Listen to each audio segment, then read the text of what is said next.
Welcome back. Oh, jumping right in. Look at that. Welcome back to another episode of the Meaningful People Podcast. Nachi Gordon here with my good buddy, Momonis Bauman. How are you? How are you? How are you, dude? How are you, dude? PG. TG. What's PG? Pretty good, thank God. Oh, wow. I was like going parental guidance? PG. Pretty PG. good. Okay, pretty good. Well, do you know what's also pretty good?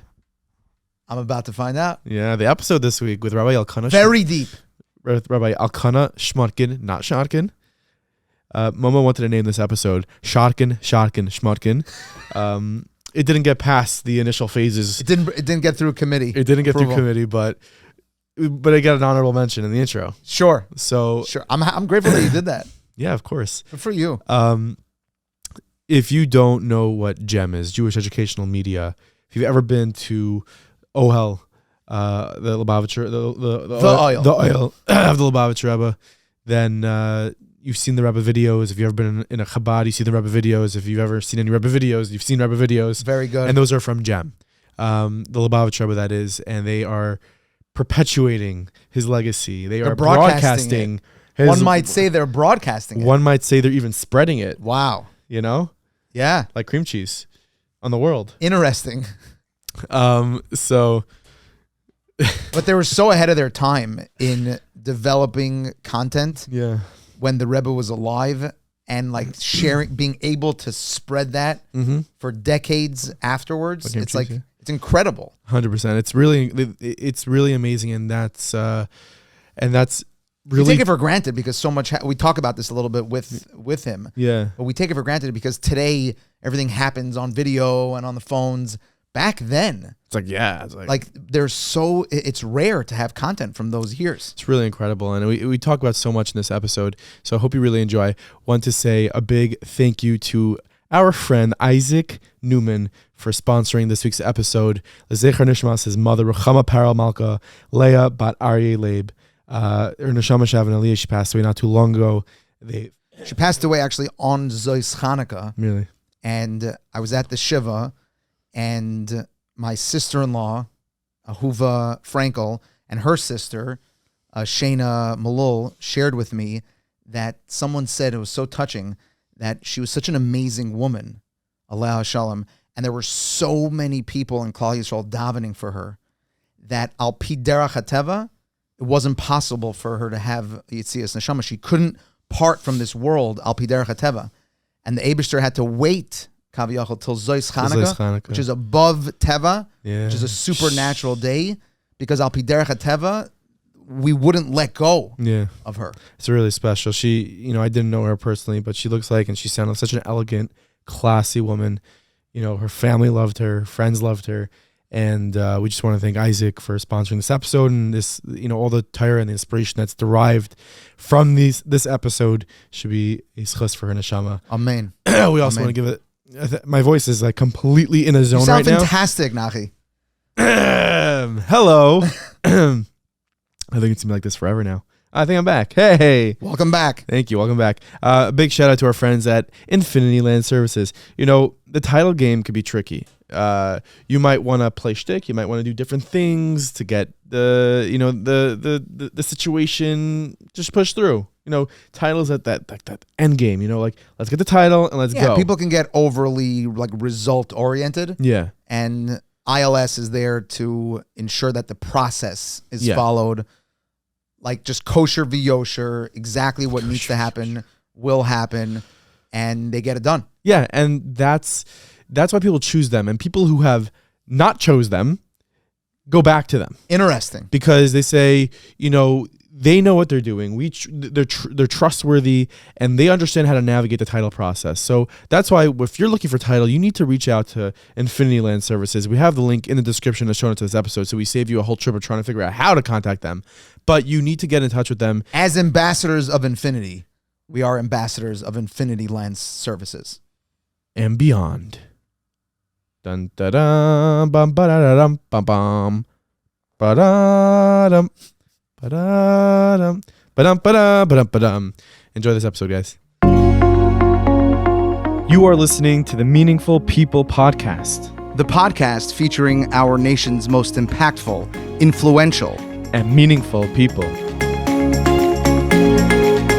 I always feel Wait, hang on. Let's very see. comfortable when Oh, we. by the way, we brought you. I'm sorry. Oh, no Sorry for problem. that. We brought you.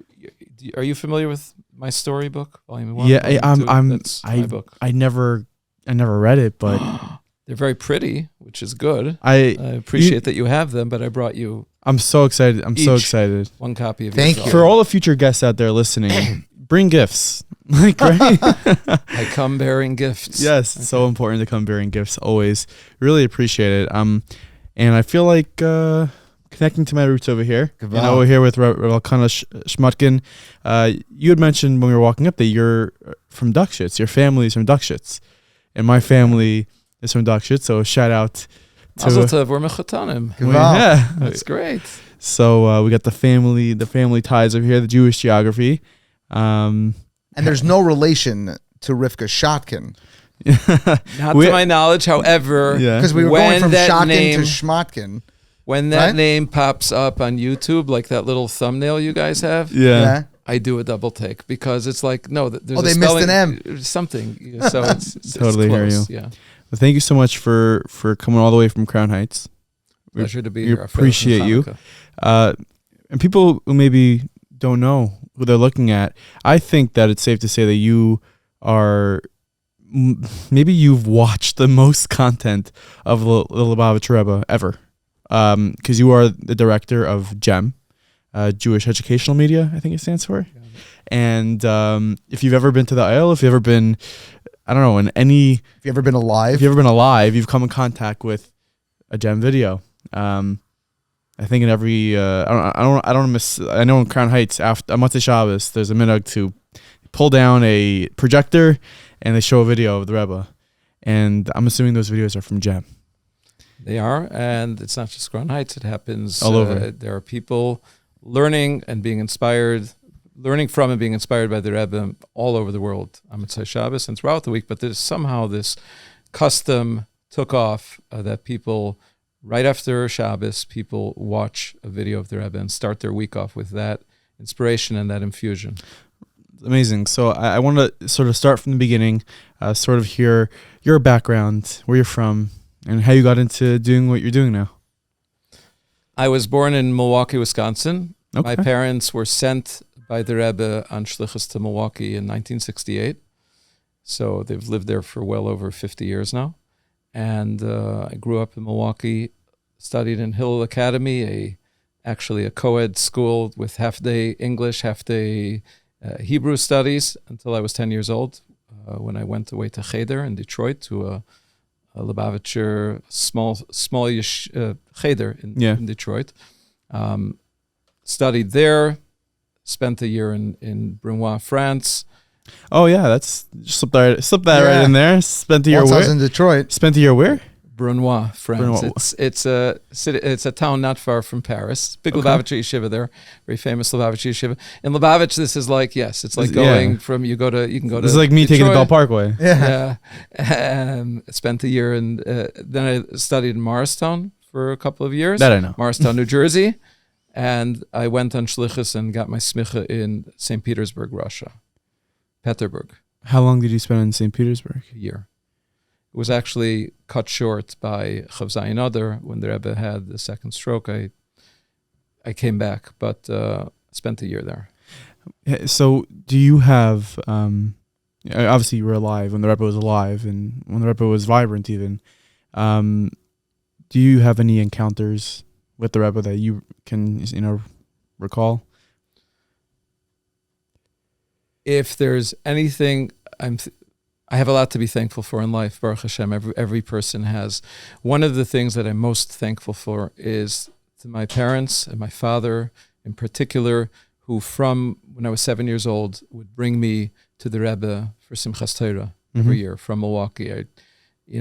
Getting on a Republic Airlines DC-9 and pulling out in case of emergency and where are the slides like every year. Like I guess flying was a much bigger deal because my kids get on planes and they fly. I think children nowadays travel much more, but it was my father would fly with me every year to the Rebbe for Shmini Atzeres and Simchas Torah. Shmini Atzeres and Simchas Torah were, everybody can have their own opinion of what the pinnacle of the year was, but those are just the most vivid incredible experiences with the Rebbe that one can imagine. The Rebbe was, in general, when you look at the Rebbe, you see the videos or the pictures, everything the Rebbe did was very, I would say, even looks simple on the outside, very straight, you don't see malachim flying, you don't see angels and holiness. Holiness perhaps you feel, but the way the Rebbe did things on the outside was very simple. There were a couple of exceptions. Rosh Hashanah was by Tkiyas, when the Rebbe would blow the shofar. You could see that something otherworldly was going on here, just even in what the Rebbe did and how he went about it. And Simchas Torah, which is kind of my big day that I was there from when I was 7 all the way through. I've been at Simchas Torah all the way until Gimel Tammuz, and since Gimel Tammuz at the oil every year. So I'm going on, I don't know how many years that makes it, but this was my 41st year. Really? So, but Simchas Torah by the Rebbe was just really out of this world. And the Rebbe the joy and the encouragement and the way that the Rebbe showed his simcha and taught us how to rejoice. And those moments are with me forever. So yes, I did, thank God, have many experiences with the Rebbe. And of course, as I got older, I came many more times a year than that. And then I learned in Morristown, so I was there every Shabbos. I was by the Rebbe.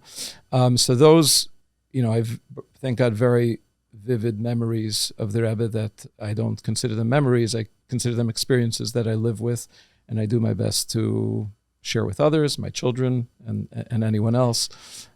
So yes. So you grew up in the home of Shluchim, and I think we've had a number of guests that had the same sort of upbringing, and I always love asking. I think that's such an interesting position to be in, because I'm sure growing up, your home was just full of people, and it was avodah. You're just living. Your family was just giving. From your perspective, growing up in a Chabad house, ultimately, what was that like for you? It's a beautiful life. Growing up, you suggested. I think Momo was thinking about it, but he only wants to stay in Florida. Erroneous. I thought I was going to get a chance before we started to ask you for your name. Momo is Moshe Aaron. So can I call you Reb Moshe? Moshe Aaron, actually. Moshe Aaron. Okay. Yeah, Reb Moshe Aaron. Okay. So yeah, Reb Moshe Aaron, we can help find you a place. I know some people. Thank you. How about Mauritius? You want to go to Mauritius? For the record, Nachi was entirely kidding. Well, I'm not kidding at all. Rabbi Karlarski, let's get him out of here. He's a shliach in North Omer, happens to be. We're all listen, you're a shliach. What you're doing here is a shlichus. Of course, sharing inspiration and meaningful experiences and meaningful people. You too. Really, Gem. What it's become is just out of this world. And can I ask a question still on shlichus? Oh yeah, sure. So, I think that today, I knew you were serious about it. What's that? I knew you were serious about it. You're bringing it out in me now. Yeah. So we just had the Kinnis HaShluchim. And today, when someone goes out on Shlichus, they feel like they are a Shliach of the Rebbe's Avodah. You, I think, were a Shliach. You felt like you were personally a Shliach of the Mishaleach, which was the Rebbe. Can you tell us a little bit about that personal Shlichus?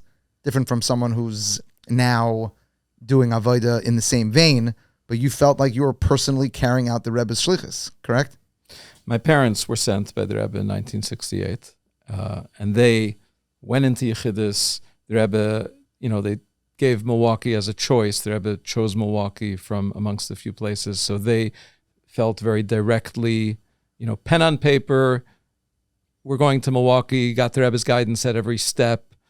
But the interesting thing is that someone who goes on shlichus today, we can talk about the phenomenon, we can talk about why this is, and we should. Mm-hmm. They feel no less. Mm-hmm. They feel that, my shlichus is from post Gimel Tammuz, is from after the Rebbe's Histalkus. And mine, I guess, is a little bit, it's unique. I didn't end up going where I thought I would. Both my wife and I grew up and expected that we would be going to a community to bring Yidden closer to Yiddishkeit, or Yiddishkeit and Torah to Yidden. I was a bacher. when Gimel Tammuz happened, and I started getting involved in the videos, and it became clear very quickly that this is something that I have to keep doing, that walking away would be the opposite of shlichus, even if... Like that was even shlichus, yeah. Right, even if where I'm going is a conventional shlichus, that would be the wrong thing to do. But the interesting thing is, and I think actually this plays right into the videos, people today do not consider themselves Talmidim of the Rebbe. We're already going into the second generation after Gimel Tammuz. My children's teachers never saw the Rebbe. Wow. But I think the videos actually play a very big part of this. In addition to the fact that they learn the Rebbe's Torah and they connect with the Rebbe and they go to the oil and they're inspired by the Rebbe's teachings. And you can walk into any Chabad house and the Shliach, 9 times out of 10, the speech on Shabbos is going to be something that they learned from the Rebbe, right? So all these people are Talmidim of the Rebbe. But what technology enabled, and this is the first time in history that this is possible, not just Jewish history, but in history in general, what technology enabled is for millions of people now going into a second generation of people just around the world, whether they're browsing on YouTube, but now we're talking about Chassidim, right? We're talking about potential future shluchim, are learning directly from the Rebbe. And in a way, the Rebbe is more accessible now than he was then. Right, I was thinking that as you were talking, like the Rebbe's legacy, his life, his impact is more alive today than maybe it ever was, which is so amazing to think about.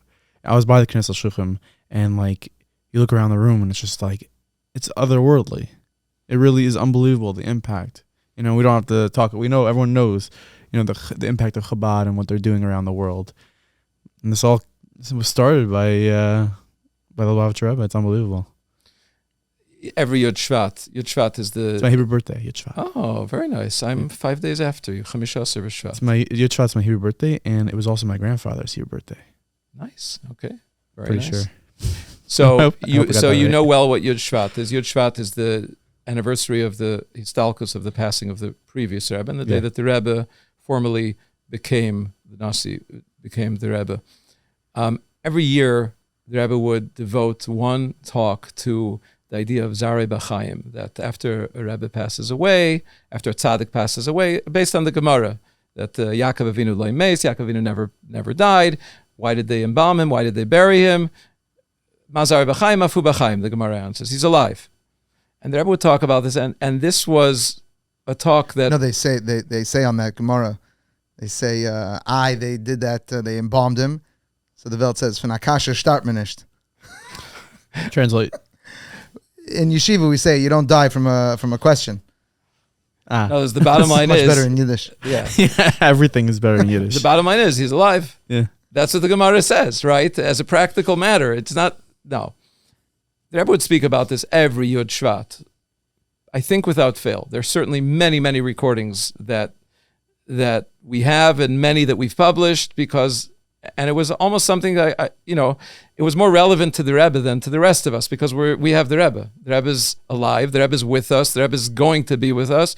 So that whole Torah about Zarei B'chaim, a chassid can easily say, okay, this is the Zarei B'chaim sicha that you have Yud Shvat.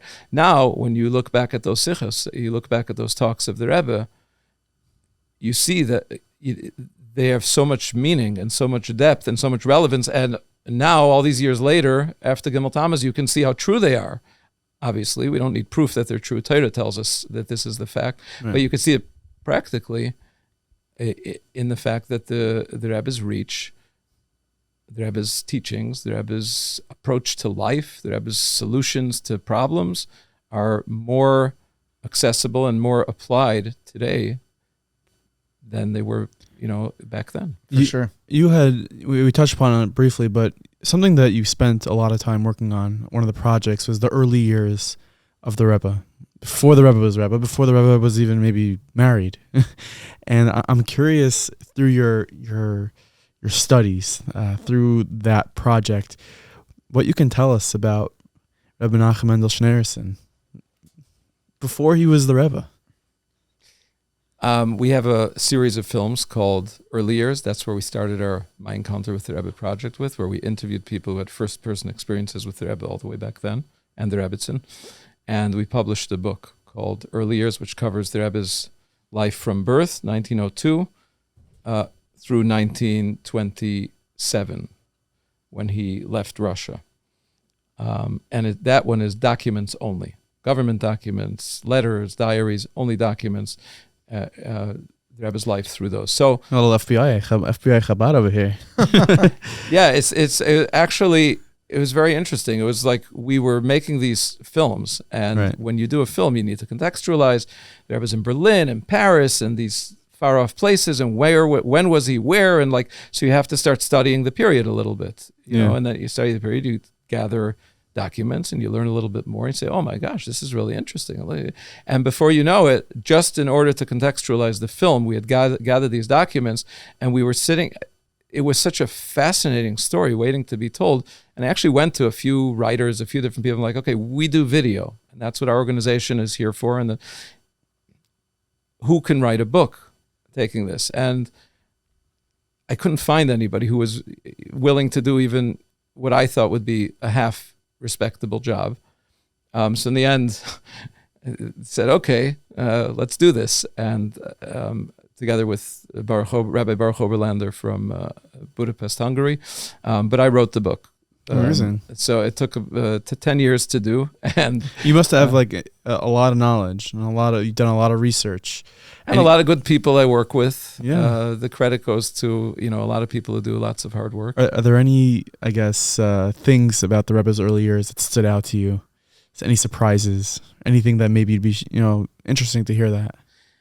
So typically, when a person grows up, there's some type of tension. Look who he is today. Look who she was yesterday. What were they struggling with? What were their troubles? And of course, you look for that. That's interesting. That's where there's a story to be told. That's not like, okay, next.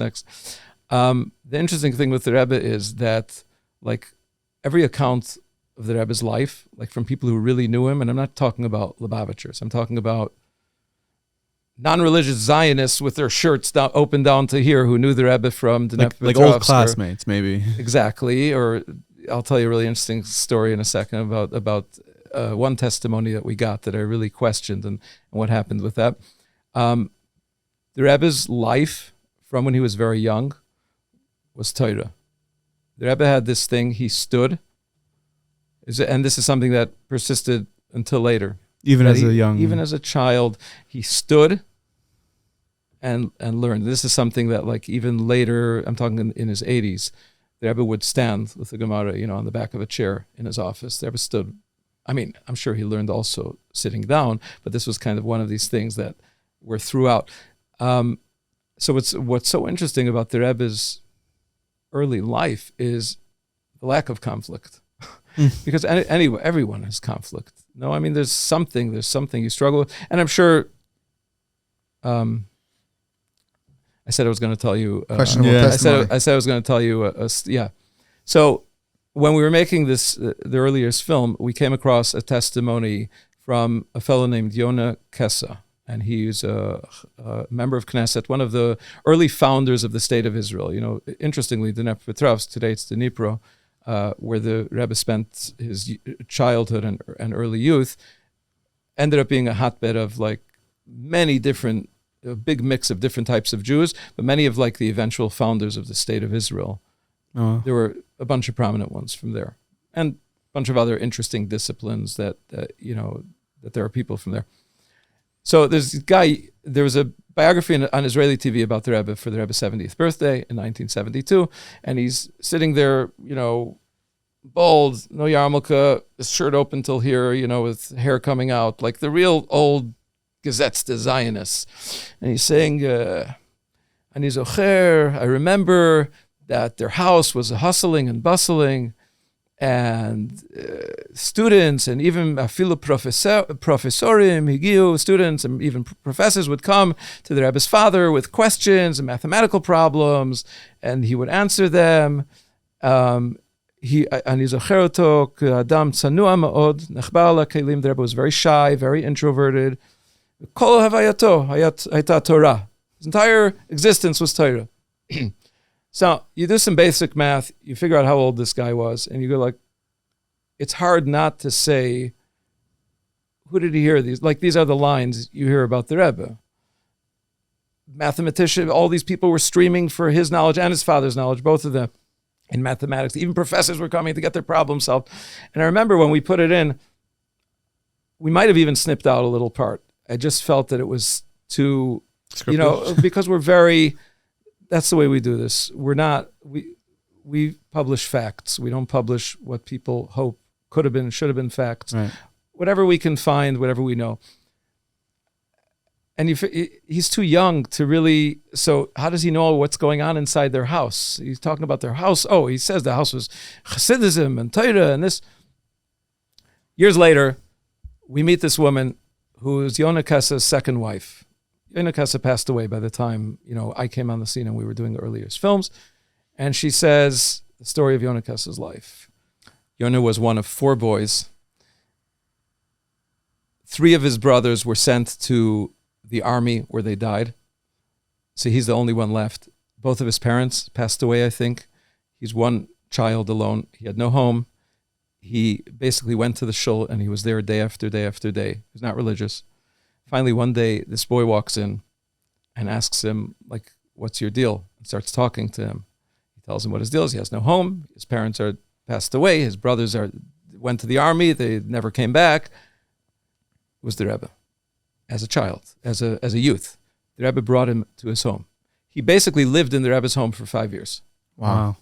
So when he's saying professorim, studentim, he's telling me the Rebbe kol havayatot hayta Torah, and he's standing and learning. So, the way you look at him at the beginning is, how in the world is this Chaver Knesset sitting somewhere in Israel on some TV program, that we found, telling me about what's going on in the Rebbe's house? It doesn't add up, right? And this is one of those cases where we were too cautious. And it turns out this guy was in the Rebbe's home for many years, and he knows exactly what was going on there. So, that's one interesting research story about the Rebbe's early years. Wow. Incredible. I think with all you're doing with video content, I think it's noteworthy. And I don't know what it is about the Rebbe's life or what was going on around the Rebbe that made it such. I wonder if you know that the Gimel Tammuz that you're referencing obviously was in 1994, and that's the day that the Rebbe passed, and all of the video content was prior to that point. It appears that Chabad and the Chassidim of the Rebbe were so ahead of the game in creating this video content, where today obviously everything's occurring on video, on media, but if you look to other circles within Yiddishkeit, how much content do we have from before 1994? It's much more limited, I gather. What was going on culturally that there was just so much creation of content? This started the day that the Rebbe rose to the Nesius in 1950, and it really started way before then. We'll start from 1950, and that is that the Rebbe, as an approach, as a shitta, held of engaging with everything the world has to offer and to utilize it for Torah. Technology was created in order to be used for Torah. Now, today, like you said, everybody, of course, technology. We all have our phones, we all have recordings, everybody's doing it. At the time, the Rebbe was really, really, ostracized is to play it down. The Rebbe was heavily criticized for his embrace of technology. There are talks of the Rebbe, sichos, where the Rebbe is defending the use of radio to teach Torah and Chassidus. Because at the time, what do you mean? You could play rock and roll on the radio. That's the worst thing. Everybody's going to go fry from listening to rock and roll. How could you bring same battles happening today? It's just a different medium. Just to be clear, the Rebbe did not advocate Lubavitcher families or any families to bring radios into their home. But the point is, the radio is here. The Rebbe was not afraid of technology. The Rebbe was not afraid of anything in this world, frankly. The Rebbe was such a proud, strong Jew and taught that.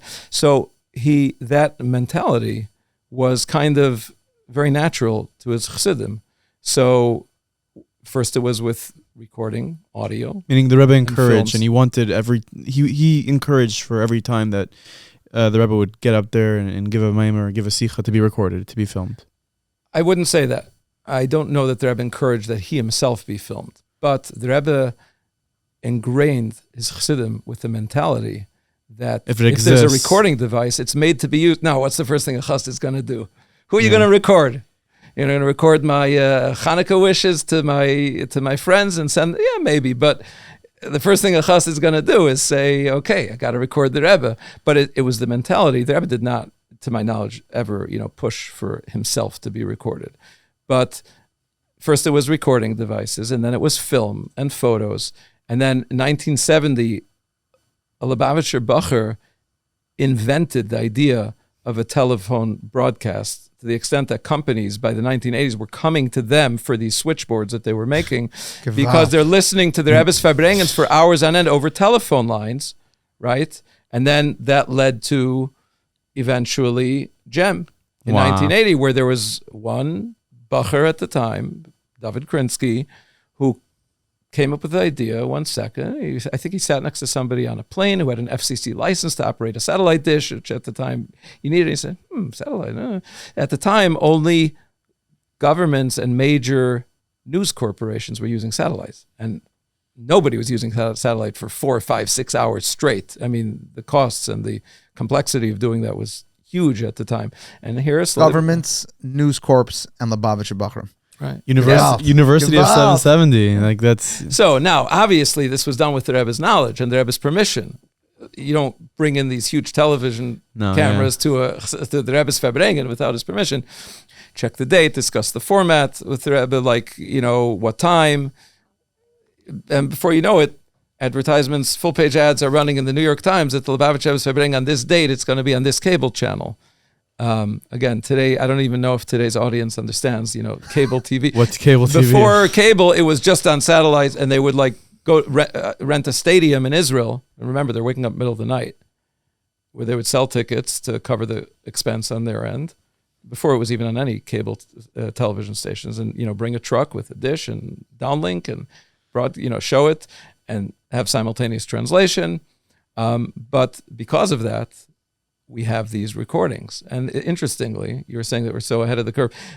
I can tell you, in our offices, there's tremendous frustration that nobody was thinking about recording these things properly. For God's sake, I couldn't get an isolated camera of the Rebbe. We have one mixed feed of all the cameras with the chyrons on the bottom, the old-fashioned letters. Couldn't somebody think? But nobody was really thinking about this at all.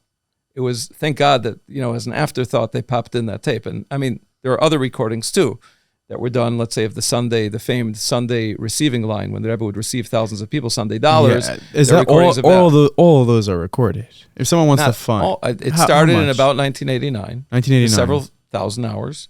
But, several thousand hours. There are thousands and thousands more before then that are not recorded. That's because I know somebody who received $1 from the Rebbe, and he was able to find his recording, and it's just the people at GEM, you guys, it seems like you guys made it your business to try to just cover everything and record everything. Business is in a figurative term, because it sure doesn't pay off business wise, but that's what we do. If we get a chance a little later on when we talk about some of the future projects, we have a project on tap to help some of the thousands of people who don't know the date that they were by the Rebbe, but they have their $1, to figure out when they were there and to help them find pictures and videos. But I don't know if you want to do that now or we'll get to that. I want to ask you, it's interesting. You're going to cliffhanger that one? Yeah, we're going to cliffhanger that. We'll be right back. Good for you. After these important messages. The Rebbe lived in the time, in a generation where selfies did not exist.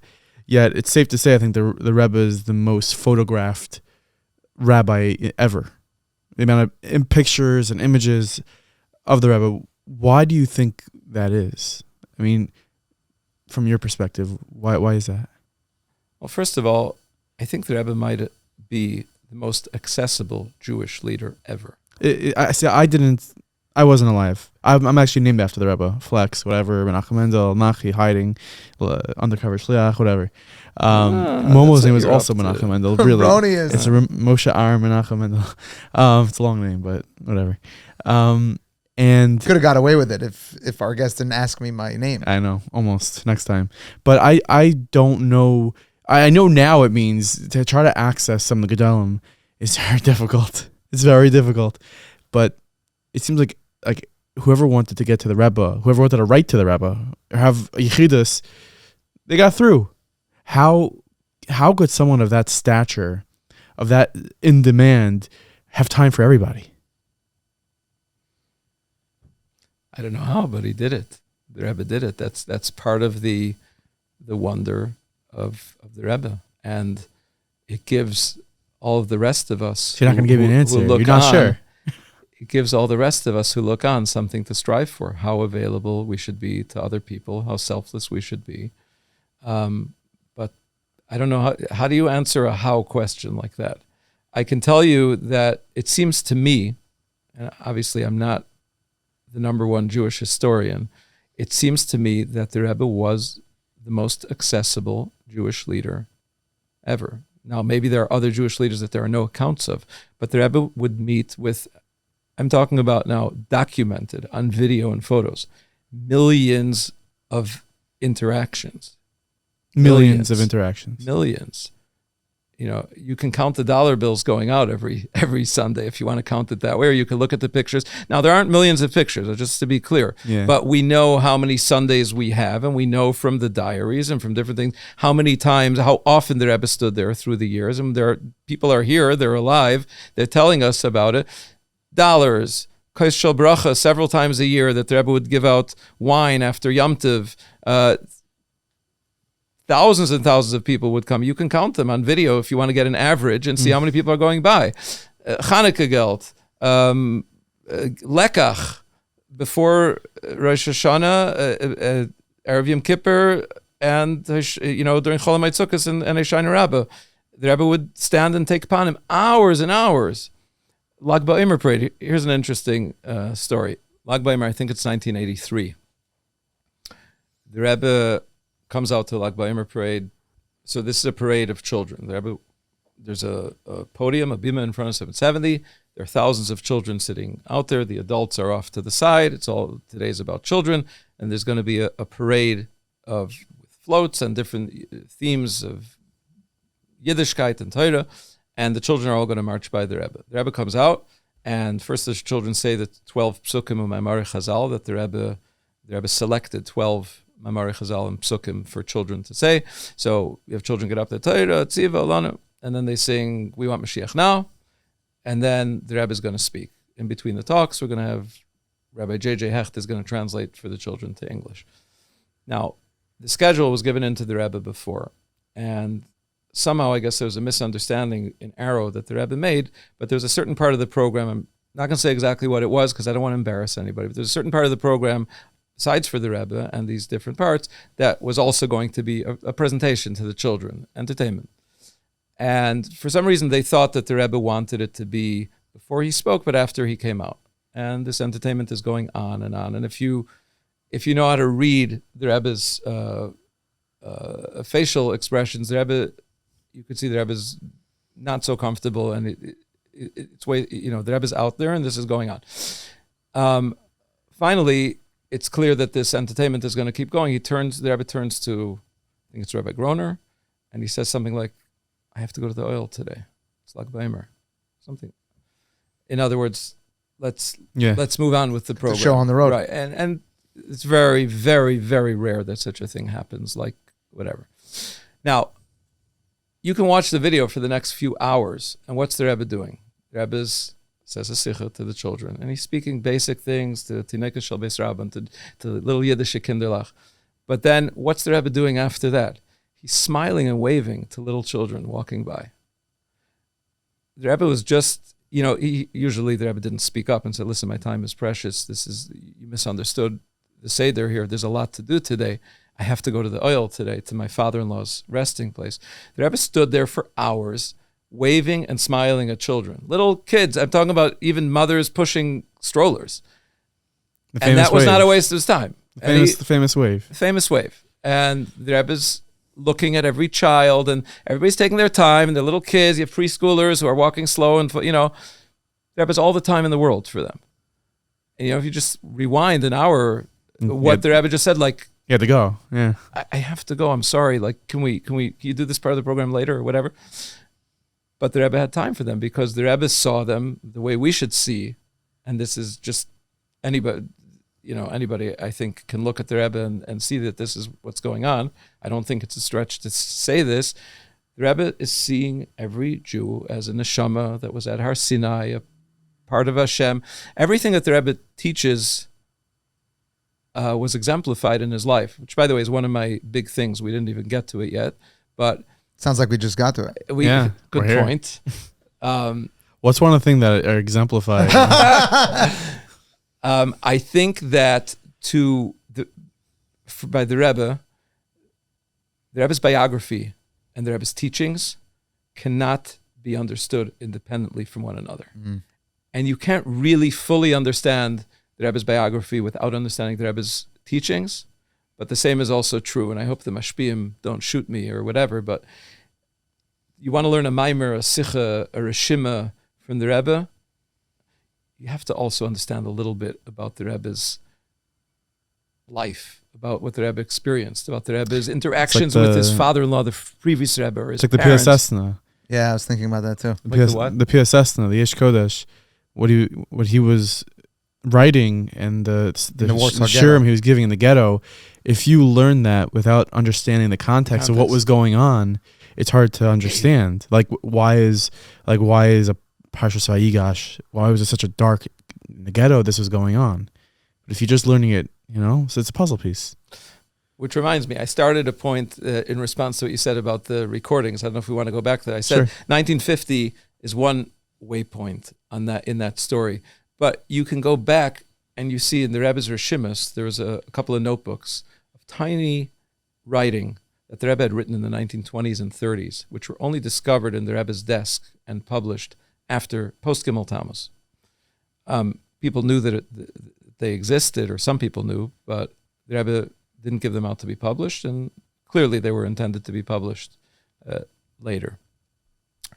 And there, the Rebbe writes about something that he spoke about many, many, many times with a tremendous excitement. There's Kol ma shebara HaKadosh Baruch Hu b'olamei lebroya l'chvoidoi, and B'chol derechecha da'eu, and Kol masech l'shem shamayim. And the Rebbe, this is something that the Rebbe would always get very animated about.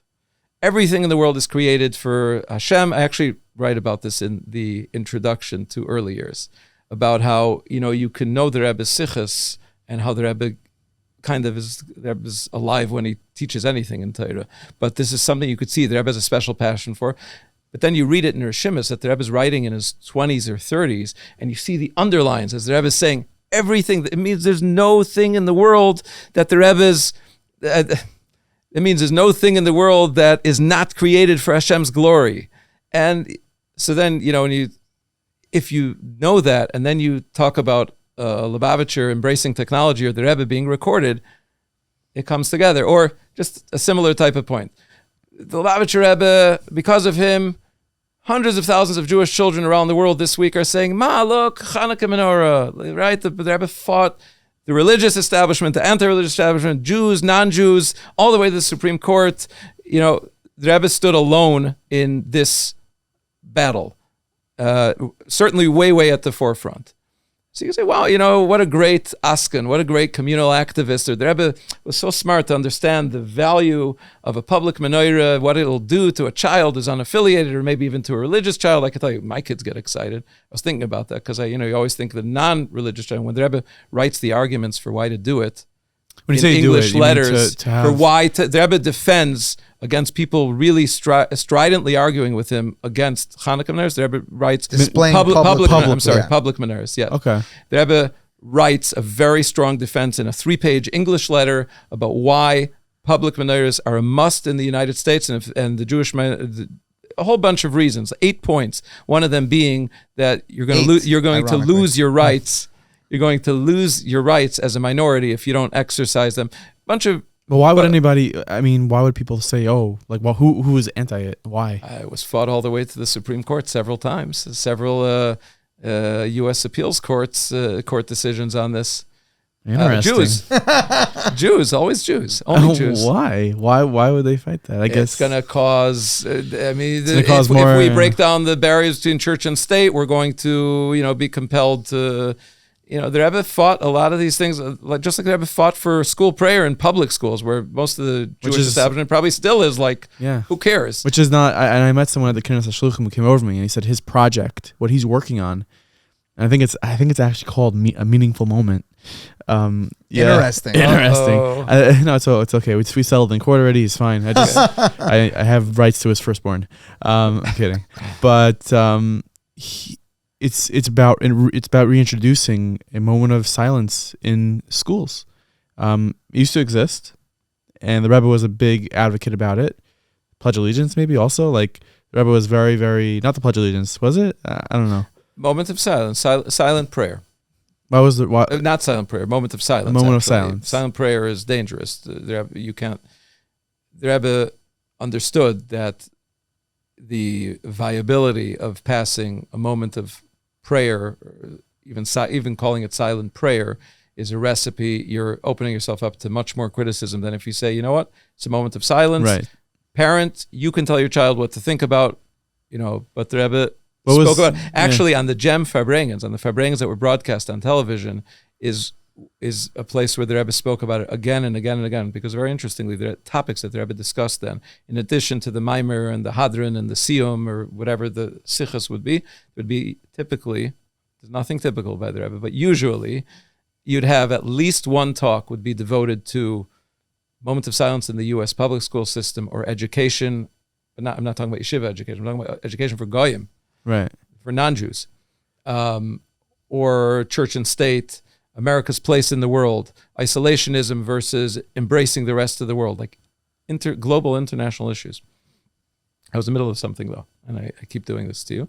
No, I keep doing this to you. It's all right. So the Lubavitcher Rebbe is a great communal leader with tremendous vision, and he started the Menorah campaign. Okay, rewind to 1938. And see a letter from the Frierdiker Rebbe writing to the Rebbe. You wrote a letter to somebody about menorah. I'm asking you to please create a kuntras, a pamphlet, or to write up the idea of menorah the way it is in Talmud, Halacha, Chassidus, the way it is from the Baal Shem Tov, the Magid. I think the Frierdiker Rebbe might write Pshat Remez Drush Soid, but do it well, write it up in full, don't be shy, throw yourself. And the Rebbe wrote this kuntras called Rishimas HaMenorah. And it's incredibly heavy. It's the way the Rebbe wrote then, especially, was very dense. It has to be the Maramekaimis added and all this. But if you see that the Rebbe, so when you hear the Rebbe talk about Moisef HaHeilich V'Or, or all the sichas about Chanukah, Chanukah we're adding every night, and 8 verses 7 and the Pach Hashem and all these things. Nice titles, and they are incredible. But when you understand it together with the biographical portion of it, that the Rebbe as a younger man, the Frierdiker Rebbe is instructing him, it just adds so much, it just helps understand the content itself often. Right, and all of this is just illustrating how the Torah from the Rebbe can only go hand in hand with the biography of the Rebbe. I think so. Yeah. We'll be right back to this episode of Meaningful People Podcast, but we want a little... Right back. I want to tell you something about Torah University, one of the trailblazers, one of the people who are incredible that has having such an effect in Klal Yisrael, and you've been in any Judaica store or you've ordered any book from Art Scroll, and you probably have seen his name, and that is our Moshe Bamberger. Unbelievable. He's a really special fellow. He's been the Mashgiach Ruchni at the Beis Medrash LeTalmud at the Turos Lander College for Men for 2 decades already. 2 decades, which if you're uneducated, that's 20 years. Very deep. 2 decades is 20 years. And he has a series with Art Scroll called The Great Jewish Fill in the Blank. Exactly. Current one is Great Jewish Faith. Yeah, and there's great Jewish, I'm about to mess up the word, photographies, photos. Great Jewish photos. Photographic, he's a great person. Turo's awesome. You got to go to turo.edu. These books actually are very unique. They are, yeah. Art School is doing so much incredible work, Yeah. and they're creating, developing, publishing content. How are you, Rabbi Gedalia? Right? How are you? But these books, there's something very unique about these books. When you see them, you know that they're different. Their size is different. The gloss of their pages are different. They're gorgeous Perfect books. gift. It's a perfect gift. Every page of these books is literally a piece of art. And that all began at Turo University. And not only that, it's continuing at Turo University because he's taking his kayach and his education and he's perpetuating it in Turo University. One might say that he's broadcasting it. And spreading it. Interesting. I like cream cheese. Anyways, you know what to do. Turo.edu and enjoy the rest of this episode. I don't know if anyone has ever asked you this. You've devoted your life, again, it's your shlichus to spread, the Torah of the Rebbe, in a way that many millions and tens of millions of people can see and have access to. We know how social media is nowadays. So there is no ceiling. It's really incredible. If you were to be given right now, today, in 5 minutes from now, 10 minutes to sit with the Rebbe and speak to him, have a conversation, what would it be about? Wow. It would probably have to be, what do you want me to do? I'm here, guide me. That is what I ask the Rebbe always. When I go to the oil, obviously I daven and I ask for Hashem for brachas, for there's many things to ask for, but I ask the Rebbe's bracha that I have siyata d'shmaya and that I do the right thing, that I not make a mistake in a sicha and misinterpret it or do something that, get the pshat wrong and that I have clarity on what it is that I'm supposed to do. So that was really a big one to drop on me there, but I think that if I'd come back tomorrow, I'd probably say the same thing, that I would ask the Rebbe, which direction? Tell me, or like clarity, what should I do? And I'll tell you, in my particular shlichus, I think I might have a harder time with this than many others because there are so many audiences that are interested in the Rebbe. And there's so much, if you wake up every morning with the belief that the answers to the world's problems are on the hard drives in your office, it's a really agonizing way to live. Wow. That is very well said. In other words, and the tools are there. The social media is there. You know this. With one click, if you do it right, everybody can see it. And we've seen it happen. A piece of the Rebbe can get to the right person at the right time. Who knows, whatever. But there's so much. But that's not the way Olam Haza works. You have to wake up in the morning and you build one step after another. So the Chassidim are screaming, "Why are the unedited Farbrengens not all out yet? And why are they not all translated? And why didn't you finish restoring them all?" And this was like, that guy died and you didn't interview him. And this one's like, I can't have women in my thing because I have Charedim in Yerushalayim watching you guys. What are you, fry? And the other sheikh saying, "What do you mean? Of course you need things for women and girls. We're living in America. We're trying to be Makarev every year and every person." And there's different audiences, and there's Svardim and there are Ashkenazim. And think about all the different people who the Rebbe touched and continues to touch.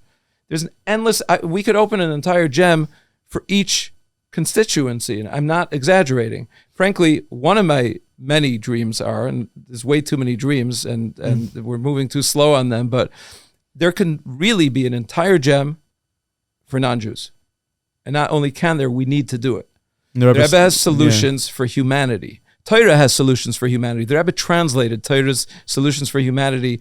He didn't speak in English at the Farbrengens, but he spoke on television, and he knew what he was talking about. And there are many, I'm hearing this from shluchim, friends of mine. I'm not talking about like strange Bnei Noah types, whatever. I'm talking about normal, down-to-earth, non-Jews who are worried about the education of their children, about the direction of this country, about this or that or the other. And they're coming to their shluchim, to these rabbis, and they're drinking it in, Torah's wisdom and direction, and the Rebbe, open up the whole Sheva Mitzvahs B'nai Noach thing. The Rebbe was the first person since the Rambam, for sure, but the Rebbe was out there talking about Sheva Mitzvahs B'nai Noach always, especially on the cable television Fabrengens, that we have a role we need to play. The whole world needs to be influenced. And I hope it's not a problem to say, if we believe that the world is waiting for this, in other words, that this is something that needs to happen, the world needs to become a better place, every Yid needs to be reached with Torah and mitzvahs, and every non-Jew needs to be reached with what they need to do, and the world needs to be uplifted with Torah Misinai, the way Hashem prescribed the Torah for every human being. Got a lot of work to do. Yeah, really, it's a very interesting idea, because what you just said really, it makes me think along the lines of, sometimes you could be driving your car in Manhattan and you feel a little bit like, I'm not around any Jews. I could drive however I want to drive, and I can act however I want to act. But like, if you look at it a little differently and say, no, every single soul, every single human that's around you it's your responsibility to do something to uplift, and not to chas v'shalom do the opposite. It's not, okay, there's the Jews and then the rest of the world. It's Hashem created the world. And if we learn from anybody, it's the Rebbe, that we have to be responsible not just for our brothers and sisters in Yidden, which of course we have to be, but it's humanity. Absolutely. And like you just said, that's a really tough feat. Yep. It is. And then you say, okay, the Rebbe is the most concentrated form of Torah Misinai that I know of.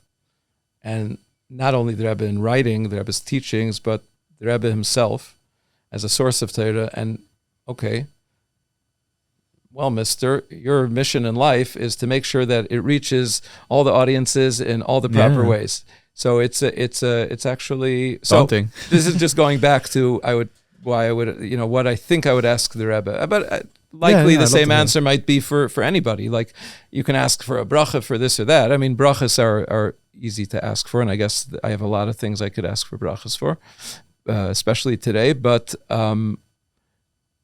if you're talking about like guidance, like tell me, is there a message you want to share that needs to get out? Like, what is the one thing to focus on? Clarify. Help me prioritize. One of my upcoming projects, I think we are going to get rid of some of the cliffhangers. And one of my upcoming projects, that it's just a book that's in my head, and I don't know if it'll ever be written, because really I'm in the video. My shlichus is video, and books are something that are not unique to me, but still, it's something that I've been thinking about for a while. I'm not sure the exact title, but the working title is Lubavitcher Rebbe CEO. The Rebbe is a spiritual leader. He inspired so many people. Incomparable, if you look at the amount of years since Gimel Tammuz, how there are growing numbers of people consider themselves his chassidim. Yeah. Way beyond his chassidim are larger and larger circles amongst the Jewish people and beyond the Jewish people who respect him as the years passed and learned from the Rebbe. But the Rebbe also ran an office, and the Rebbe built an organization. Now, to be honest, I think the building of Chabad and the Shluchim was a smaller part in the bigger picture of the Rebbe's full life's accomplishment than people might realize. The Rebbe was involved in so many different circles and things, and this is something that we learn in the oral history project, again and again and again. Every time we think we know it, we're shown how little we know. But the Rebbe ran an office, and the Rebbe had ways that he operated. He had a schedule of a day. I'm so prioritized. He got piles of mail. So I heard the Rebbe he never took a day off ever, and he was. You could correct me if I'm wrong, but he was, it was requested. It was encouraged. Maybe take a little bit of a vacation, slow down. And the Rebbe said it wouldn't be a vacation, because if I take one day of not answering letters, I'm going to come back and there's going to be tens of thousands of more letters that I need to answer. I think there were 2 Shabbosim that he didn't say. I think when Rabbi Elkanah was when he was still alive. I know of a couple of such exchanges. One all the way back in Paris, that the Rebbe, somebody tried to get the Rebbe to take a little vacation, and a couple of times after the Nesius that the Rebbe was asked, offered, begged, and the Rebbe didn't do it. So the thing is, the Rebbe lived under a microscope, under a magnifying glass. So it's like it wouldn't have been easy. He came to shul every day. His light in his office went in and off, and there were bachrim, believe me, who were watching when it went on and off, when he came, when he went. So he wouldn't be able to hide a vacation. The Rebbe did not ever leave and stop. So after the Nesius, it's obviously, I know the Rebbe never went to Eretz Yisrael, right? But did the Rebbe travel anywhere outside of the tri-state? Like he went to the Isle, in 770, Crown Heights. The one, the most distant trip that the Rebbe made was to Camp Gan Yisrael in the Catskills. No way. 3 times. That's the most distant. And he went to, I think one of the times he visited Camp Emunah, with the girls' camp that was not far away. The Rebbe, the Rebbe went to Manhattan a couple of times. How ironic, no? How ironic. The Rebbe has people in Mauritius, and you grew up in Milwaukee, and you have people all over the world. What's pshat? No, his reach. Well, first off, no, but the Rebbe never left. Once he got to New York, once he was here, he never left. One of the really interesting, the way the Rebbe looks at Torah, there's different categories and different rule sets, which I'd love to get a minute to talk about when we can. But go for it. on Sukkot, the Rebbe speaks about the Ushpizin every night of Sukkot. He started this in 1980, and every single night he would speak about the Ushpizin of that night. So there's the Ushpizin from the Zohar, and then there's the Chassidish Ushpizin. Baal Shem Tov, the Magid, the Alter Rebbe, the Mittler Rebbe, and the Rebbe would speak about the connection between Moshe Rabbeinu and the Chassidish Ushpizin, Avraham Avinu and the Baal Shem Tov, and how they're different, how they're the same. Every year there would have a theme that he would weave together through the nights. This year we're going to talk about how they're similar. Next year we're going to, the next year they would talk about how they're different. And that, one of the attributes the Rebbe speaks about the Magid of Mezrich was that he didn't move. Mekoimcha al Tanach. And he speaks about what that means, how you translate that into your personal avodah. He didn't move. So the Rebbe paralleled the Magid in that way. But if you know the Rebbe's earlier life, or if you have the Rebbe's passport, as we do and we've published, the Rebbe traveled a lot earlier on. So you could just say maybe this period in the Rebbe's life, the Rebbe stayed put, and he realized that that his leadership was going to need to be from a fixed place, and people were going to have to come to him if this was going to work. There was a time where the Rebbe explained why he has to be in America. It's the middle of the world. You can't communicate with Russia. You can't communicate with, from Israel. You can't. That's the bottom line. New York, even today, is the middle of the world. Yeah. But okay, now things are a little bit more. People can move away and still be in touch. But But earlier on, the Rebbe traveled a ton. You mentioned you have the Rebbe's passport. Rebbe's Russian passport. We don't have it. We have copies of it. Who has the original? The Latvian government. He turned it in for a Latvian passport. So they have it currently? In early years, we have the whole thing. Maybe? Auction? In early years, we have the whole thing reproduced and explained. It took us months to do that and translate 20 translators because the stamps are on top of each other and you have like a German black, almost a Nazi, that was right before the Nazis, I don't remember if there are any swastikas in there, but certainly the Rebbe was walking around with his Soviet passport. Remember, he's a Schneerson, right? Yeah. And he left Russia together with his future father-in-law, the Friedrich Rebbe, after having been arrested, and he was sentenced to death and all that, and they get out of here. And he's a Schneerson, and he's marching into Russian embassies to renew his passport every year for the next bunch of years. But anyway, the Rebbe's passport, we have it, so we're able to track the Rebbe's movements. And it's in the early years, we have one of the appendices is, every single passport stamp, coming, going, through which border, what date, whatever. Listen, if you're a Yid out there, you better be careful because, Merchant, you should live a life that Jem does this to you where why did he go to New Jersey that day? Well, he wanted to go to Mike's Chicken in Lakewood. That's not going to pass. You need to be, so it's fascinating. I'm blown away by that. I'm blown away. To do with the Rebbe, by the way, to try and understand the Rebbe's movements. Because everything was calculated. It brings so that letter, but okay, 1 second, the Rogatchover lived there. Maybe that was the first meeting between the Rebbe and the Rogatchover, because the Rogatchover was in Latvia, but then he lived in St. Petersburg for a time. It's great. Are you not? I'm blown away, but the Rebbe, when he came to New York, never left. And I don't know, I can't. You travel a lot, Momo. Can you imagine? Listen, in order for a tree to grow big branches. It needs to be very rooted in the ground. Right? We can talk about it. No, I can't tell you any historic fact that I know specifically why the Rebbe stayed here, but whatever it is, it worked. The Rebbe ran an office. The Rebbe had thousands of people streaming to his door. The Rebbe changed world Jewry and beyond.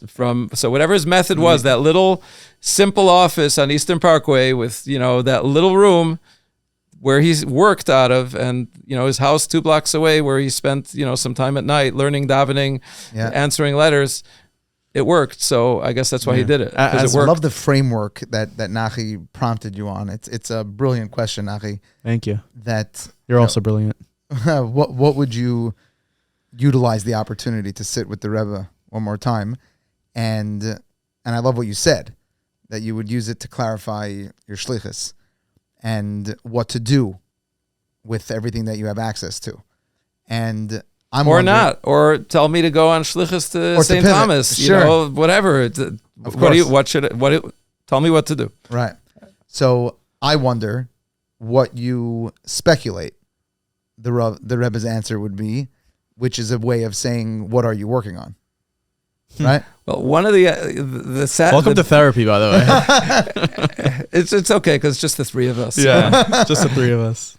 And your daughter. Some of the things... Musi is here. Some of the things are very self-evident, and he'd probably tell me, get rid of your smartphone, you're wasting too much time. I'm guessing you could probably, any of us, but then again, any parent could tell it their child, any child could tell it their parent, like, you don't need the Rebbe for that. We all know that. Right. No, but I didn't mean your personal avodah. I meant the projects that you're working on. I don't know. I could tell you some of the projects I'm working on, and I guess that must be what you want to know something. There are certain projects that are lagging, right? I want to build a presidential library for the Rebbe. I'm talking about a museum, 150,000 square feet. We bought a few properties over the last number of years. It's hard to do when you're running an organization with 40 people and all these different projects. But this is like a big picture thing, and I think it's important for, I guess, if I would have, a little bit more emunah, and, if the Rebbe would look me in the eye and say, Shmotkin, great idea. Go for it, and I want to see it up in 3 years. That would probably help. Now, in Indian, if I believe that it's needed, then that's what the Rebbe is doing. Then that's what the Rebbe is doing. So, if I'd be a bigger chassid, I think that it would probably be up already. And many of the other projects work a little What are you doing harder. here? Let's go. Get building. Get your hair. No, so this is me, I guess, in a convoluted way, inviting you to share with everyone what are the projects that you're working on. Oof. Okay, so I started mentioning to you the book. Mm-hmm.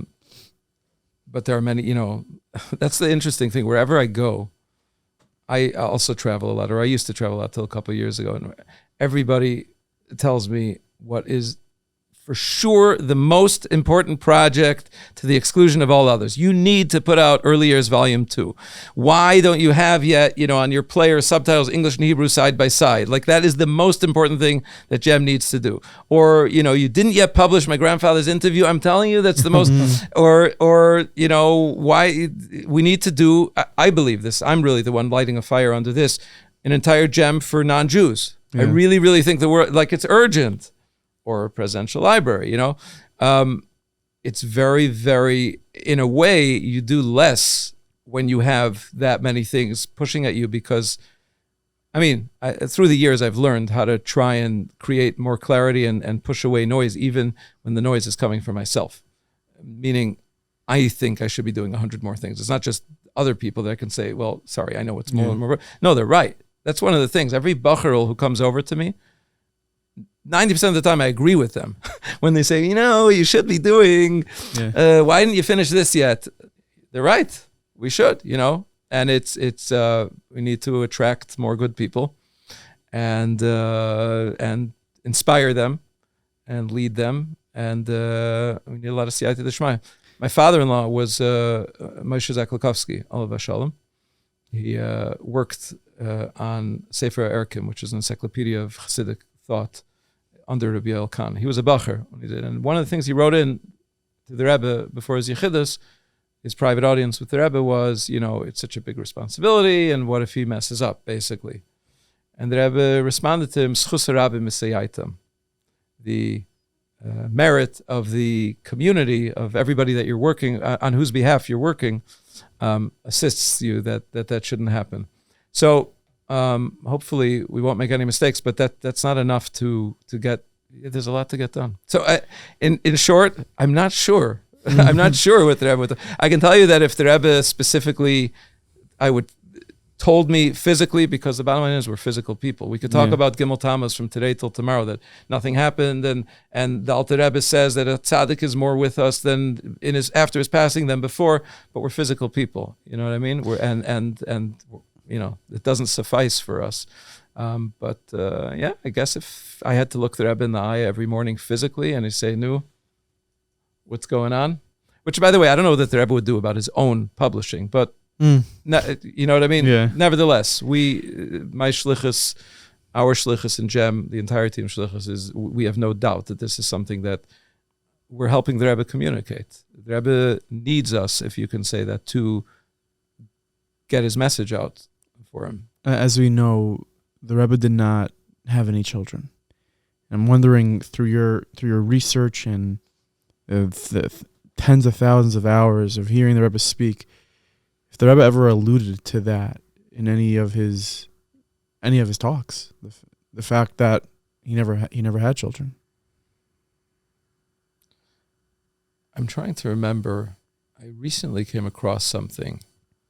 I can't remember if it was a letter or a sicha, where I was sure that the Rebbe was alluding to the fact that he had no physical offspring, physical children, and I have to try and remember what it was. But I mean, I could tell you certainly in the years after the Rebbe and the Rebbitzins' marriage, there are letters and brachas from both the Rebbe's parents and the Frierdiker Rebbe, the Rebbitzins' father, for children, and very clearly articulated and etc.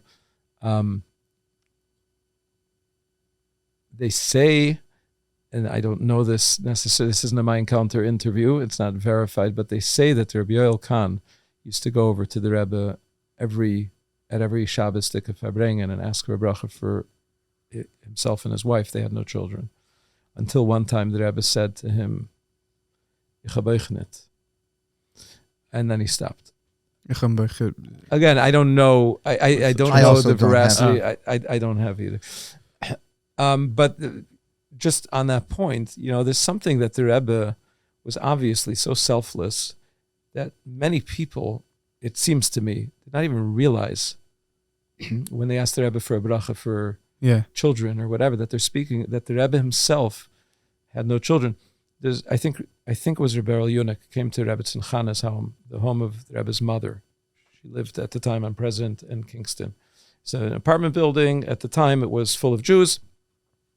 And Rebbe Tzimchana was standing at the door when he came, Rabbi Elkanah, this is a Friday night, and she looked just very, very disturbed. And he's like, "Rebbetzin, what happened?" And she says, "My son, the Rebbe, had just visited me before he went home Friday night on his way to his own home. The Rebbe used to visit his mother every day. And on the way out, there was a Yidala coming downstairs. And the Rebbe said, "Good Shabbos, Vasmachti," or whatever, not a Lubavitcher. And the guy said, what more could a Yid want? Shabbos, Friday night, we sit down at the table with the family, everybody seated around the table. That is true joy and achas that a Yid has. What was it? It was, his way of saying Good Shabbos and everything is great and wonderful. Now, most people would probably think that's a very nice thing. The Rebbe, I'm sure, smiled and told him Good Shabbos, and I'm sure there was no ill intent. The Rebbe's mother observed this and obviously saw it in a very, very different way. What that could have felt like to the Rebbe, and this way of looking at the Rebbe, I don't think you need to be the Rebbe's mother to do this, and this is something that I think is very important. The Rebbe as a human being, I'm not talking specifically this issue, but that the Rebbe had things that made him happy and sad, and the Rebbe deserves a thank you, and the Rebbe deserves that somebody should think about how he's feeling. The Rebbe as a human being is something that I wish more Hasidim would be cognizant of. I'm not talking about outside Lubavitcher. I think it's a way. Not being able to see the Rebbe in that way is really cutting yourself off from a big part of who the Rebbe is. It's making me a little sad, honestly, to think about the Rebbe in pain, because like we said, he didn't have children, and it's extremely sad, and you have tens of thousands of people that came to the Rebbe to ask for a bracha to have children. And if one would think that that's a knife every time to the chest. Someone's asking you for something that you so badly want that you don't have. And it's just, I don't know, the thought of the Rebbe just being hurt and in pain just makes me in pain. But to the point that you just made, I think that applies for child to parent, that and really in many different relationships. Like, your parent is a human being. The authority in your life, or the leader of your community, or the askin, or the person that's doing so much for you, and they're doing so much, and although they're doing that and they assume that role, they're human, and they deserve a thank you, and they deserve a please, and they deserve a hey, how are you? Even though maybe they're always on the giving end, but the Rav and the Rebbetzin of your shul. It's your local shul. And they take on public roles, but to your point, they themselves like children to parents also, like especially like in the teenagers, like you're like, I'm not old enough. I have a 2.5-year-old. I'm not old enough that I'm saying to my own child right now, like, Rosie, when you hear this and you're older, but like, your parent is a human and they have a life, and there's so much that they've gone through in that life that you don't even know about because you came in way into the picture, like way down the road. And just have that in mind. And they struggle. Yeah, and they struggle. They're scared, and they have problems, and they're not sure, and they need a hug. Everyone needs a hug. Yeah. So when it comes to the Rebbe, first of all, I think the idea, the Rebbe, of all of the areas of miracles that the Rebbe worked in, anybody who knows gem material knows that we don't really there are many, many miracle stories, true stories that we know to be true. But we don't trumpet them any bigger than any of the other stories of the Rebbe. They're there. So of all the areas of miracles that the Rebbe performed, and literally I'm saying it like the Baal Shem Tov, the Rebbe performed miracles. Children. Yeah. Birth of children to couples that were never going to have children is just a recurring. There are so many children that were born due to brachas of the Rebbe, where the parents and the grandparents are saying, there is no way, here are the x-rays, here's what, here's the prognosis, I don't have whatever, whatever's needed to literally, physically can't have children, those types of things. So, it's I don't want to look at every time somebody asks the Rebbe for a bracha for children as that must have been so painful. I mean, there is that aspect to it as well.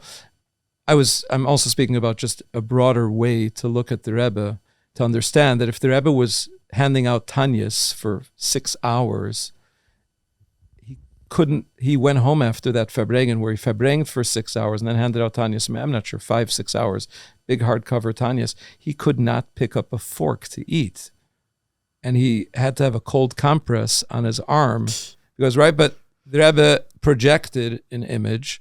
He didn't want anyone to, the Rebbe wanted each person to get their smile and to have their moment, and deservedly so. The Rebbe explained it, the Rebbe looked at every Yid as the most precious thing in the world. And he wasn't putting on a show when he smiled. He really, this person deserves a smile, whatever it is. But to understand that cost the Rebbe something. And because of that, you owe the Rebbe something.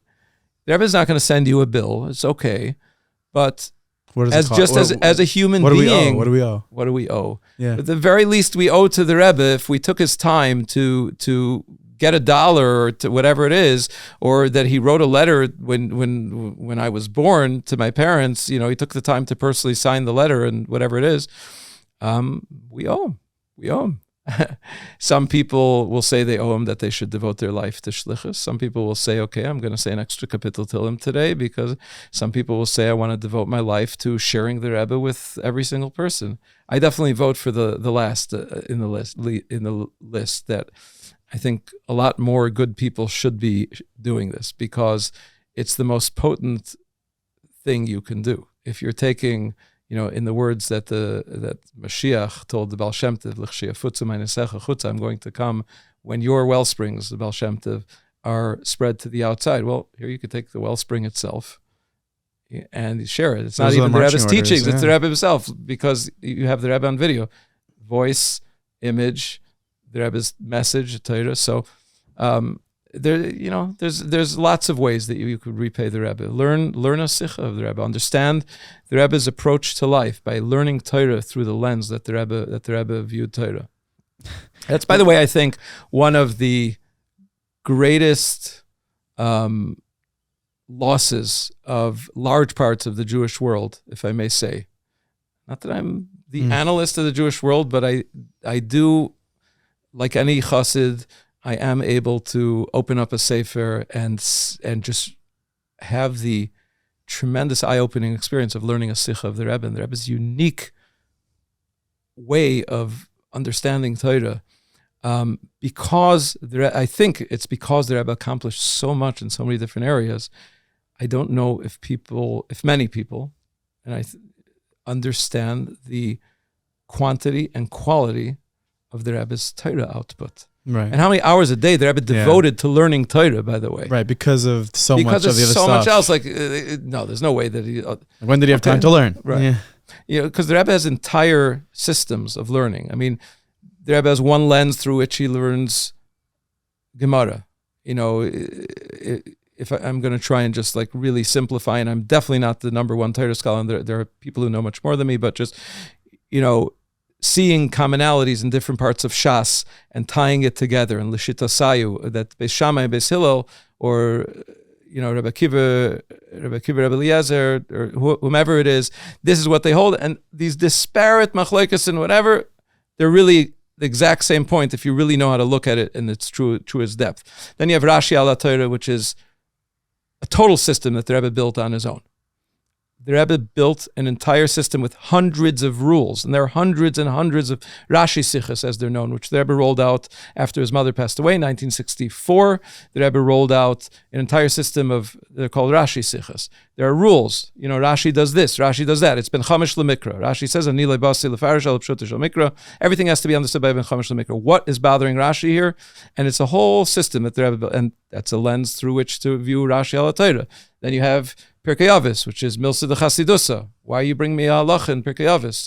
It's a whole system for that. And there's different parts of Torah, and each one works, and the Rebbe sees them on a level that is, beyond this little thing. And once you learn one sikha, another, and a certain area, let's say Rashi sichas, then you begin to see, 1 second, this is a painting that all comes together.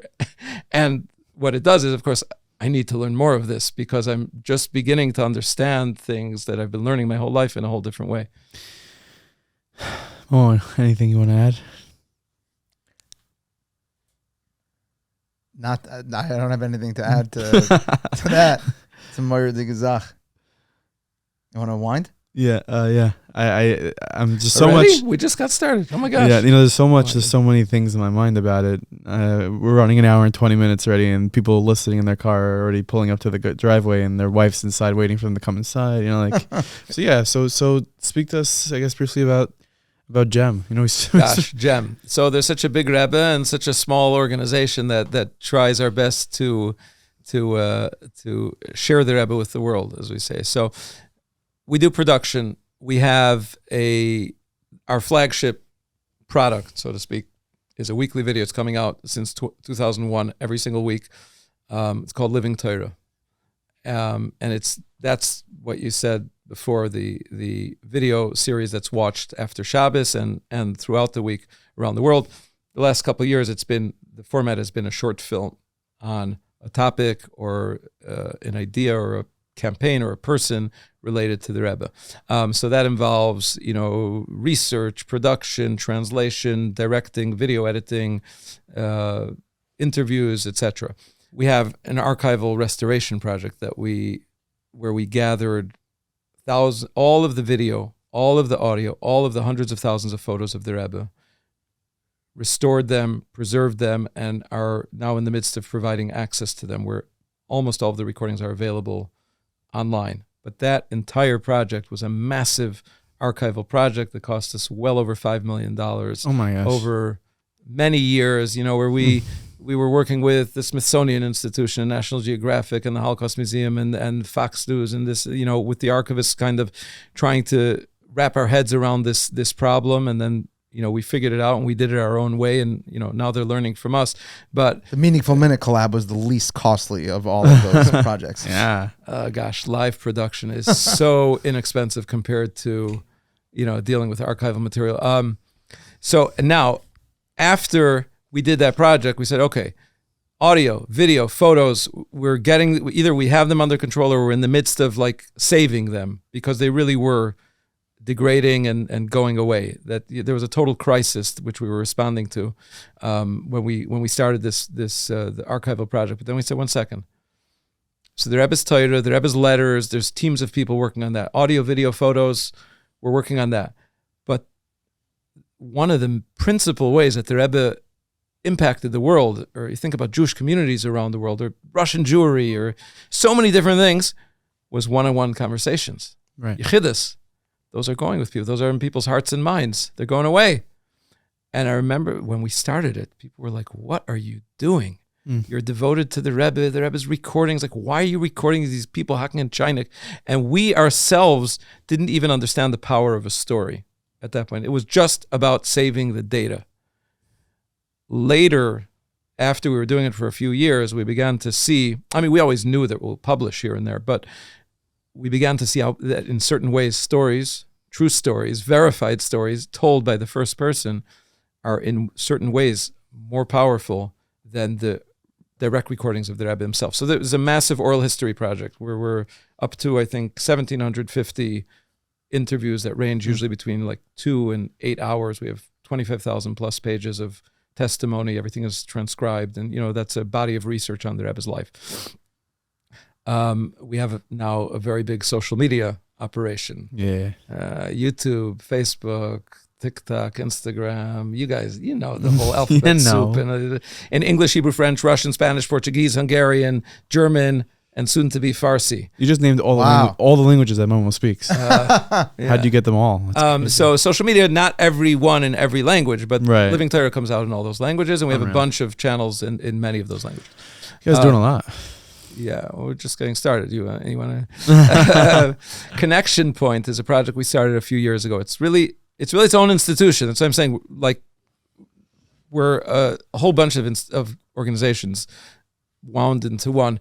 But a while ago, I began to realize that Lubavitcher children growing up today are no better equipped than Daled Tammuz, than the day after the Rebbe's Histalkos, to understand the Sikha from the Rebbe. And I was watching over years as it wasn't getting any better. And I was talking to educators and asking them, how does this work? Your kids don't understand the Rebbe. Anyway, long story short, we came up with a way that without making this into a language class where you're teaching the kids Yiddish, they can understand the Rebbe. And it's now in over 70 schools. We have thousands of children who have a regular program where they're learning directly from the Rebbe. The Rebbe would speak directly to children several times a year. Sichos, specifically for children. So we take those talks and we apply this project to it, where the kids, without understanding Yiddish, can actually understand directly from the Rebbe. That's pretty cool. You don't have enough time for me to go through the whole thing, but anyway, People can so go on the website, gem.tv. Gem.tv. That's a great URL. Yeah. Wow. Really, one of our big projects. We have a whole technology area. We have developers. We have way too many websites. We have literally alphabet soup of websites, 25 plus that we had. We're narrowing and narrowing. Our goal is to get down to one, and it's harder to close down a website than to start one. lesson, life hack. Don't start a website unless you really need to, because it's harder to turn it off than to turn it on. But anyway, what we're doing now more and more is consolidating it all. We have a massive project where we're tagging and cataloging everything. The Rebbe was very into cataloging. Mafteches, Oznayim LaTorah, ways that people can find things. What does it help you that we produced thousands of videos of the Rebbe on tens of thousands of topics and every historic event in world history and thousands of figures from Tanakh and Gemara? If you can't find it, what does it help? So we're doing a whole project, a massive project, to tag it all so you can instantly find, any illness, the Rebbe's advice on it, any parenting challenge, the Rebbe telling, any event in Jewish history, the Rebbe speaking on it, etc. So that's another massive project that we're doing. And of course, we have a publishing division where we have a bunch of books as well. That's kind of a side gig because video is our primary shlichus. And there's more. And then we do a lot of collaboration with outside organizations, individuals, researchers, educators, because we realize our reach is only going to be so far. We want to make sure that we're there to provide for others. You guys are getting jumpy. No, that camera just died. Oh, okay. So I was right. Rabbi Shmotkin, thank you so much for joining us as that final camera withers away. But really, really appreciate you, giving us your time. Keep spreading the light. Thank you, gentlemen. You do the same. There's a lot of light to be spread, and there's a lot of places it needs to get spread. So keep doing what you're doing. Keep inspiring, keep sharing, Amen. Keep lifting, keep healing broken hearts. And I see you guys sometimes have a way of finding pockets of pain and shining light on them and helping people deal with things. It's very important in this day and age. So keep doing what you're doing and do more of it. Thank you so much. Amen.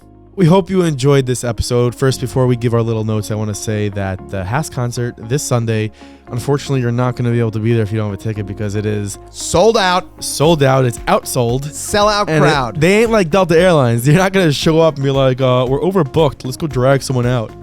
We're like Spirit. Delta, I like Delta. I'm sorry, Delta. I didn't mean that. Or maybe like Ryanair, Should I take more shots? I like how you're choosing which airlines to throw under the bus for like the theoretical standby scenario. How about JetBlue? Like, come on, for JetBlue, you, be dude. better. This podcast is also a way I get to air my grievances against airlines. Ryanair, do better. But if you don't have a ticket, you're not going to get in. So what you could do is you could gather around with your family, and you can go to hasc36.com. That's hasc36.com. Is it .com or is it .org? I think it's interesting. I think it's .com. Go to both. It's .com. It's .com. It's good for you. Thank you.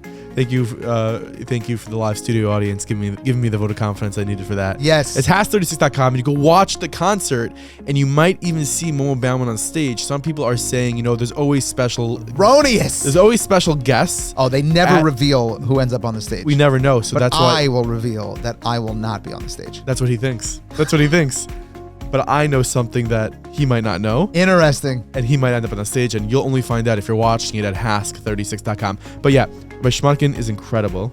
And Gem is amazing. They're working on so many different projects, from Living Torah to the My Story series. It's amazing how in all of the conversation that we had with him, we didn't even get to everything that Gem is working on. It's unbelievable. And they're doing it in so many different languages. Like if you look at them on social media, the Gem TV, they also have Gem Russian, Gem Hebrew. Like they are making the Rebbe's Torah and the Rebbe's legacy accessible to the new generation, and that is incredible. And it's sort of like they're really spreading it everywhere. Don't prompt me. Don't test me, Momo. Okay, because I'm lactose intolerant, and cream cheese is what we spread. But Gem is spreading Torah and Hasidus, and they're doing an incredible job. And it's because of Gem that the impact of the Rebbe is so strong nowadays. Wherever you go, young and old, Zimbabwe, Five Towns, Lakewood, literally anywhere. So check them out. Go to their website. Put the link in the description, and maybe you'll enjoy some of their Torah, some of their stuff. And that was our episode with Rabbi Shmotkin. We do want to say a big refuah shalem to his sister, who is the shlucha in St. Thomas, who was in that tragic event, the drowning where they lost a child. And we want to wish her refuah shalem to her. We'll post her name as well in the description of the show notes. People could daven for her. And and Rich Hashem, she should have a full immediate refuah shlema. Amen. Until next week, folks, we will see you. We love you. Do you love him? God bless you and your family. He doesn't love you as much as I love you. So appreciate you trusting in us another week to present you with amazing content. And we'll see you soon.